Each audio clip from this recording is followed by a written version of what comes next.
Welcome to Korean Mallus.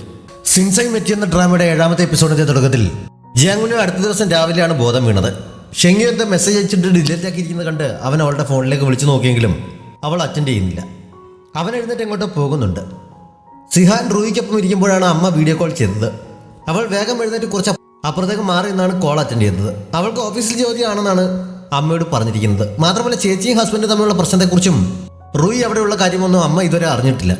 ഒരു document എടുക്കാനായി ബോസിന്റെ വീട്ടിലേക്ക് വന്നു. ഇപ്പോൾ അവിടെയാണെന്നാണ് അവൾ അമ്മയോട് പറഞ്ഞത്. കുറേ ദിവസങ്ങളായി അവളുടെ ചേച്ചി വിളിച്ചിട്ട് ഫോൺ എടുക്കുന്നില്ല. റൂയിയെ മിസ് ചെയ്യുന്നു എന്നൊക്കെ അമ്മ സങ്കടം പറഞ്ഞെങ്കിലും അവരെക്കുറിച്ചൊന്നും പറയാതെ തിരക്കുണ്ട് എന്ന് പറഞ്ഞ് അവൾ ഫോൺ വയ്ക്കുന്നുണ്ട്. ജിയാങ്വു അന്ന് വൈകിട്ട് ഷെങ്യുവിന്റെ ഓഫീസിലെത്തി അവളെ അന്വേഷിച്ചപ്പോഴാണ് അവൾ എക്സ് ബോയ് ഫ്രണ്ട് ആയിരുന്ന ഷെന്നിന്റെ കൂടെ ഫുഡ് കഴിക്കാൻ പോയിരിക്കുകയാണ്. ബിസിനസ്സുമായി ബന്ധപ്പെട്ട എന്തോ ഡീലുണ്ടാക്കാൻ വേണ്ടിയാണ് അയാൾ വീണ്ടും വന്നതെങ്കിലും അയാൾക്ക് അവളുമായി വീണ്ടും റിലേഷൻ തുടങ്ങാൻ താല്പര്യമുണ്ടെന്നാണ് തോന്നുന്നത് എന്നൊക്കെ അറിഞ്ഞത്. എവിടെയാണ് അവർ ഉള്ളതെന്ന് ചോദിച്ചറിഞ്ഞ് അവൻ അപ്പോൾ തന്നെ അങ്ങോട്ടേക്ക് പോകുന്നു. ഷെങ്മു അന്ന് ഷോപ്പിൽ വെച്ച് ബായിയോട് റെസിപ്പി എഴുതി ബുക്ക് അവൻ വായിച്ചിരുന്നു എന്ന് ചോദിക്കുന്നു. ബോസ് എന്നെ സംശയിക്കുകയാണെന്ന് അവൻ വിഷമത്തോടെ ചോദിച്ചെങ്കിലും വായിച്ചു എന്നവൻ സമ്മതിക്കുന്നുണ്ട്. പക്ഷെ ഞാൻ ചീറ്റ് ചെയ്തിട്ടില്ല എന്നും അവൻ ഉറപ്പിച്ച് പറയുന്നു. അവൻ മറ്റാരോടെങ്കിലും അതിനെക്കുറിച്ച് പറഞ്ഞിരുന്നെന്ന് ഷെങ്മു ചോദിച്ചപ്പോഴാണ് റെസിപ്പി വീട്ടിൽ വെച്ചൊന്ന് ട്രൈ ചെയ്ത് നോക്കിയതും ഗേൾ ഫ്രണ്ടിന് ടെസ്റ്റ് ചെയ്യാൻ കൊടുത്തതും അവൻ ഓർക്കുന്നത്. ചീറ്റ് ചെയ്തത് ഗേൾ ഫ്രണ്ട് ആകാൻ സാധ്യതയുണ്ടെന്ന് അവൻ അപ്പോൾ തന്നെ തോന്നുന്നു. അതിനെക്കുറിച്ച് ഉറപ്പായും അന്വേഷിക്കാം, അങ്ങനെ എന്തെങ്കിലും ഉണ്ടെന്നറിഞ്ഞാൽ വേണ്ടത് ചെയ്തോളാം എന്നവൻ ഷെങ്മുവിന് ഉറപ്പ് കൊടുക്കുന്നുണ്ട്. അതിനെക്കുറിച്ച് അവൻ അതുവരെ ചിന്തിച്ചിരുന്നില്ല. അങ്ങനെ ഒരു സാധ്യത ഉണ്ടെന്നറിഞ്ഞപ്പോൾ തന്നെ അവൻ ആകെ മൂഡ് ഓഫ് ആകുന്നുണ്ട്.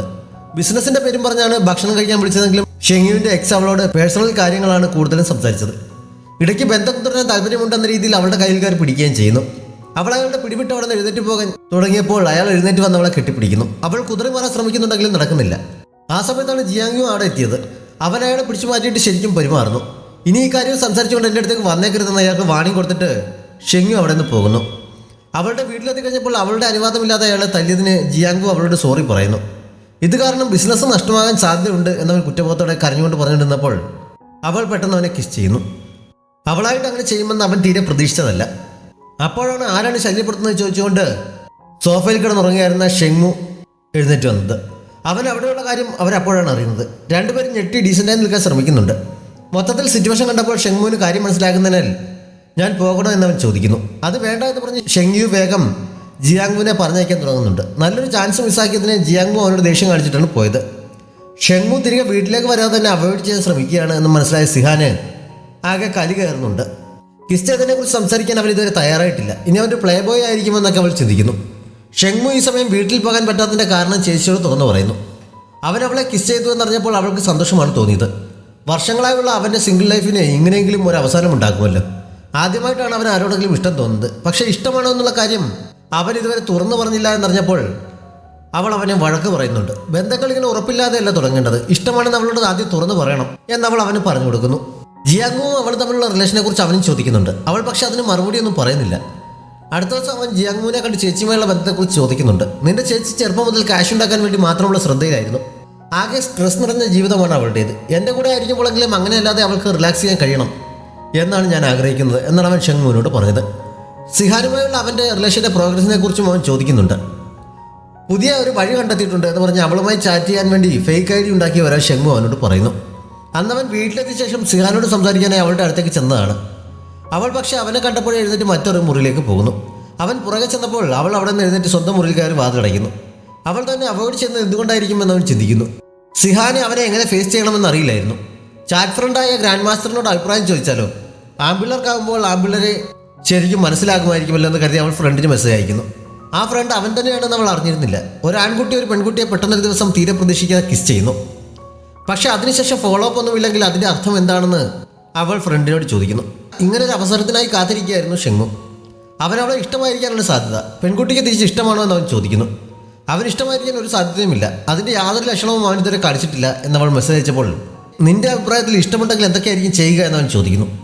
ഇഷ്ടമുണ്ടായിരുന്നെങ്കിൽ എപ്പോഴും ഇങ്ങനെ മസിൽ പിടിച്ച് നടക്കില്ലായിരുന്നു, അറ്റ്ലീസ്റ്റ് ഇടയ്ക്കെങ്കിലും ആ പെൺകുട്ടിയെ കാണുമ്പോൾ ചിരിച്ചു കാണിക്കുമായിരുന്നു എന്നൊക്കെ അവൾ പറഞ്ഞപ്പോൾ ഞാൻ ഇതുവരെ അവളെ നോക്കി ചിരിച്ചിട്ടില്ല എന്നവൻ ചിന്തിക്കുന്നു. അപ്പോൾ തന്നെ കണ്ണാടിക്ക് മുന്നിൽ പോയി നിന്ന് ചിരി പ്രാക്ടീസ് ചെയ്യുന്നുമുണ്ട്. പിന്നീട് അവളെ കണ്ടപ്പോഴൊക്കെ അവൻ ചിരിച്ചു കാണിക്കാൻ തുടങ്ങുന്നു. ശരിക്കും ചിരിച്ചു എന്നല്ല, ഇളിച്ചു എന്ന് വേണം പറയാൻ. അവൻ വളരെ ബുദ്ധിമുട്ടി കഷ്ടപ്പെട്ട് ചിരിക്കുന്ന കണ്ട് നിനക്ക് ചിരിക്കാൻ അറിയില്ലെങ്കിൽ വെറുതെ ബുദ്ധിമുട്ടണമെന്നില്ല, കണ്ടിട്ട് പേടിയാകുന്നുണ്ട് എന്നവൾ പറയുന്നു. ആംഗിളിങ്ങനെ ചിരിക്കുന്ന കണ്ടിട്ട് പാവ ചിരിക്കുന്ന പോലെ ഉണ്ടെന്ന് പറഞ്ഞിട്ട് റൂയിയും കളിയാക്കുന്നു. മാത്രമല്ല ഹാനെങ്കിളിൽ ചിരി അത്ര നല്ലതാണെന്നും അവൻ പറയുന്നു. റൂയി ഹാനിനെ പുകഴ്ത്തി പറഞ്ഞത് അവൻ ഇഷ്ടപ്പെടുന്നില്ല. ഈയിടെ എനിക്ക് കുറച്ച് തിരക്ക് കൂടുതലായതുകൊണ്ട് നിന്നോടൊപ്പം കളിക്കാൻ സമയം കിട്ടുന്നില്ല എന്നുള്ളത് ശരിയാണ്. എന്ന് കരുതി എനിക്ക് നിന്നോട് സ്നേഹമില്ല എന്ന് കരുതരുത്. ഒരച്ഛൻ്റെ സ്നേഹം പർവ്വതങ്ങളെക്കാൾ മുകളിലാണെന്ന് റോയിയോട് പറഞ്ഞിട്ട് അവൻ വെള്ളം കുടിക്കാൻ എഴുന്നേറ്റ് പോകുന്നു. അപ്പോഴും അവിടെ തന്നെ നിൽപ്പുണ്ടെങ്കിൽ സിഹാനെ ഇളിച്ച് കാണിക്കുന്നുണ്ട്. അവൻ അച്ഛൻ്റെ സ്നേഹത്തെക്കുറിച്ച് പറഞ്ഞത് കേട്ടതുകൊണ്ട് അച്ഛൻ്റെയും അമ്മയുടെയും സ്നേഹം തമ്മിൽ എന്ത് വ്യത്യാസമാണുള്ളത് എന്ന് അവൾ അവനോട് ചോദിക്കുന്നു.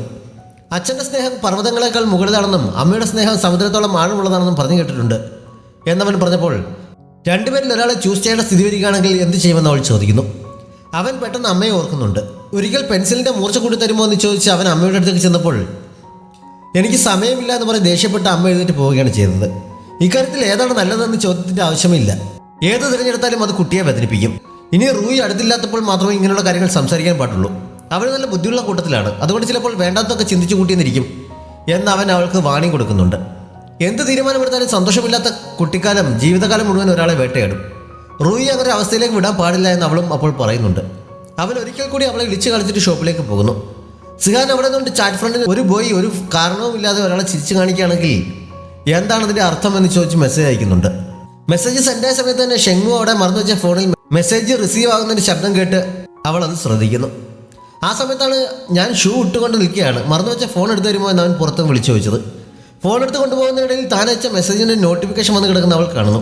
ചാറ്റ് ഫ്രണ്ട് അവൻ തന്നെയാണെന്നും താൻ പറഞ്ഞതനുസരിച്ച് തന്നോട് ഇഷ്ടമുള്ളത് കൊണ്ടാണ് ചിരിച്ചു കാണിക്കാൻ ശ്രമിക്കുന്നതെന്നും അവൻ പോയി കഴിഞ്ഞ് ആലോചിച്ചപ്പോൾ അവൾക്ക് മനസ്സിലാക്കുന്നു. അവൾ ശരിക്കും ഹാപ്പിയാകുന്നുണ്ട്. അപ്പോഴാണ് അവൻ്റെ മുന്നിൽ നിന്ന് കാണിച്ചിട്ടുള്ള വൃത്തികേടുകളെക്കുറിച്ച് ഒക്കെ ഓർമ്മ വരുന്നത്. ഞാൻ എന്തൊക്കെയാണ് കാണിച്ചു കൂട്ടിയത്, അവൻ എന്തൊക്കെ വിചാരിച്ച് കാണുമെന്നോർത്ത് അവൾ തലയിൽ കൈവയ്ക്കുന്നുണ്ട്. ഷെങ്യു എന്ന ഓഫീസിൽ ഒരു മീറ്റിംഗ് കൂടിയപ്പോൾ കമ്പനിയിൽ ഇപ്പോഴുള്ള ബ്ലോഗർമാരിൽ ഏറ്റവും കൂടുതൽ റേറ്റിംഗ് ഉള്ളത് സിഹാൻ്റെ അക്കൗണ്ടിനാണെങ്കിലും കഴിഞ്ഞ 2 ആഴ്ചയായി അക്കൗണ്ട് കുറച്ച് ലോ ആണ്. അത് ഇമ്പ്രൂവ് ചെയ്യാൻ എന്തെങ്കിലും മാർഗം സ്വീകരിച്ചേ പറ്റുമെന്ന് ഒരു സ്റ്റാഫ് അറിയിക്കുന്നു. അതിൻ്റെ ഡീറ്റെയിൽ റിപ്പോർട്ട് സിഹാൻ അയച്ചു കൊടുക്കാൻ അവൾ പറയുന്നു. ജിയാങ്മുവിന് ഒരു സിനിമയിൽ ചെറിയ റോളിൽ അഭിനയിക്കാനുള്ള ചാൻസ് വന്നിട്ടുണ്ട്, പക്ഷേ പേയ്മെൻറ്റ് കുറവായതുകൊണ്ട് റിജക്റ്റ് ചെയ്തു എന്നൊരു മറ്റേ സ്റ്റാഫ് അവളെ അറിയിച്ചപ്പോൾ അതിൻ്റെ ഡീറ്റെയിൽസ് മുഴുവൻ എനിക്ക് സെൻഡ് ചെയ്ത് തരാൻ അവൾ പറയുന്നു.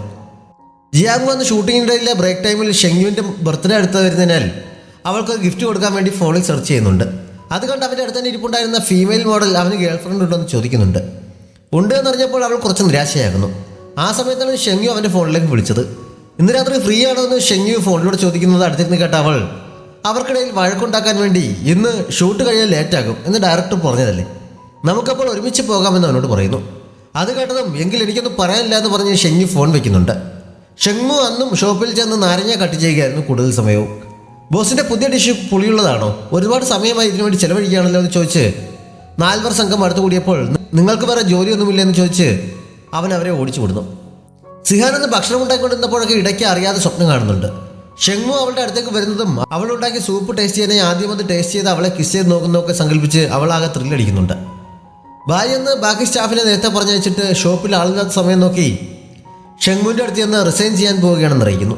പ്രൊഡക്റ്റിനെ കുറിച്ച് ലീക്ക് ചെയ്തത് അവൻ്റെ ഗേൾ ഫ്രണ്ട് തന്നെയാണെന്ന് അവൻ കണ്ടെത്തിയിരുന്നു. അവളുമായി ബ്രേക്കപ്പ് ആവുകയും ചെയ്തു. പ്രൊഡക്റ്റ് ലീക്കാവാൻ കാരണക്കാരനായതുകൊണ്ട് ഇനി അവിടെ ജോലിയിൽ തുടരുന്നത് ശരിയല്ല എന്ന് പറഞ്ഞാണ് അവർ റെസിഗ്നേഷൻ്റെ കാര്യം പറഞ്ഞത്. പക്ഷേ ഷെങ്മു അത് സമ്മതിക്കുന്നില്ല. ബായി ആദ്യത്തെ സ്റ്റാഫായിരുന്നു എന്ന് മാത്രമല്ല ആ ഷോപ്പിൽ അവൻ പാർട്ട്ണർഷിപ്പുമുണ്ട്. ഷോപ്പ് അവൻ എത്രത്തോളം പ്രധാനപ്പെട്ടതാണെന്ന് ഷെങ്മുവിന് നന്നായി അറിയാം. പുതിയ പ്രൊഡക്റ്റുകൾ ഇനിയും നമുക്ക് ധാരാളം ഉണ്ടാക്കാവുന്നേ ഉള്ളൂ. അപ്പോൾ കസ്റ്റമേഴ്സ് തനിയെ വന്നോളും, അതൊന്നും ഓർത്ത് നീ വിഷമിക്കേണ്ട. പക്ഷേ സിഹാനോട് നീ ക്ഷമ പറയേണ്ട അത്യാവശ്യമാണെന്ന് ഷെങ്മു അവനോട് പറയുന്നു.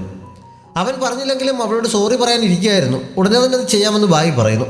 ഷെങ്മു അന്ന് പുതുതായി ഒരു പ്രൊഡക്റ്റ് ഉണ്ടായിരുന്നു. സ്വീറ്റ് ആൻഡ് സോർ എന്നാണ് അവനതിന് പേരിട്ടത്. അതിൻ്റെ ലോഞ്ചിങ് ഉത്തരവാദിത്തം അവൻ ബായിയെ ഏൽപ്പിക്കുന്നു. അത് ടേസ്റ്റ് ചെയ്ത് നോക്കാനും പറയുന്നുണ്ട്. നാരങ്ങയുടെ ചെറിയ പുളിപ്പും എന്നാൽ ചെറിയൊരു മധുരവുമുള്ളതായിരുന്നു പുതിയ ഡിഷ്. ബായി ടേസ്റ്റ് ചെയ്ത് നോക്കിയിട്ട് നല്ല അഭിപ്രായം പറയുന്നുണ്ട്. തൻ്റെ ഭാഗത്തു നിന്ന് പറ്റിയ തെറ്റിന് പരിഹാരമായി കൂടുതൽ ആത്മാർത്ഥത്തോടെ ജോലി ചെയ്യുമെന്നും അവൻ ഉറപ്പ് നൽകുന്നു. ഷെങ്മു ഒന്ന് വീട്ടിലെത്തിയപ്പോൾ മുതൽ സിഹാൻ ഇമേജ് കീപ്പ് ചെയ്യാൻ വേണ്ടി അവൻ്റെ മുന്നിൽ ഡീസൻ്റായി പെരുമാറാൻ ശ്രമിക്കുന്നുണ്ട്. ഭക്ഷണം കഴിച്ചുകൊണ്ടിരുന്നപ്പോഴൊക്കെ വളരെ മാന്യമായിട്ടാണ് അവൾ കഴിക്കുന്നത്.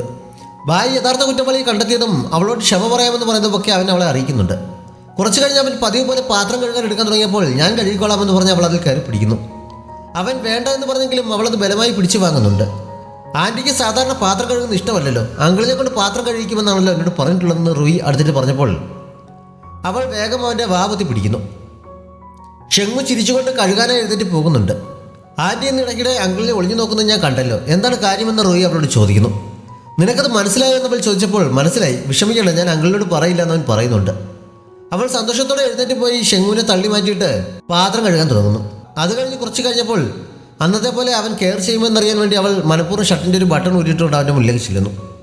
അവൻ അലക്കാനുള്ള തുണി എടുത്തുകൊണ്ട് നിൽക്കുകയായിരുന്നു. അപ്പോൾ ഇതൊക്കെ ഞാൻ ചെയ്തോളാം, നീ ജോലി ചെയ്ത് ക്ഷീണിച്ച് വരുന്നതല്ലേ എന്ന് പറഞ്ഞുകൊണ്ട് അവൾ അവൻ്റെ അടുത്തേക്ക് ചെല്ലുന്നു. അത് കുഴപ്പമില്ല, ഞാൻ ചെയ്തോളാം എന്ന് അവനും പറയുന്നു.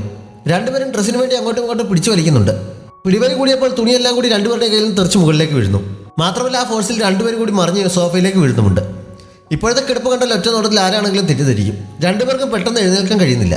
ഞാൻ ആദ്യം എഴുന്നേൽക്കാം, അനങ്ങരുതെന്നൊക്കെ രണ്ടാളും അങ്ങോട്ടും ഇങ്ങോട്ടും പറയുന്നുണ്ട്. ആ സമയത്താണ് റൂയി ബഹളം വെച്ചുകൊണ്ട് അങ്ങോട്ടേക്ക് ഓടി വന്നത്. പെട്ടെന്ന് ഷെങ്യുവും ജിയാങ്ങും കൂടി വാതിൽ തുറന്ന് പാഞ്ഞു വന്നവൻ്റെ കണ്ണും പൊത്തുന്നു. ശബ്ദം കേട്ട് സിഹാനും ഷെങ്മും ചാടി എഴുന്നേൽക്കുന്നിടത്ത് ഈ എപ്പിസോഡ് അവസാനിക്കുന്നു. നമ്മുടെ ചാനൽ ഇതുവരെയും സബ്സ്ക്രൈബ് ചെയ്തിട്ടില്ലാത്ത കൂട്ടുകാർ സബ്സ്ക്രൈബ് ചെയ്യാനും ലൈക്ക് ചെയ്യാനും ഷെയർ ചെയ്യാനും മറക്കരുത്. Thanks for watching.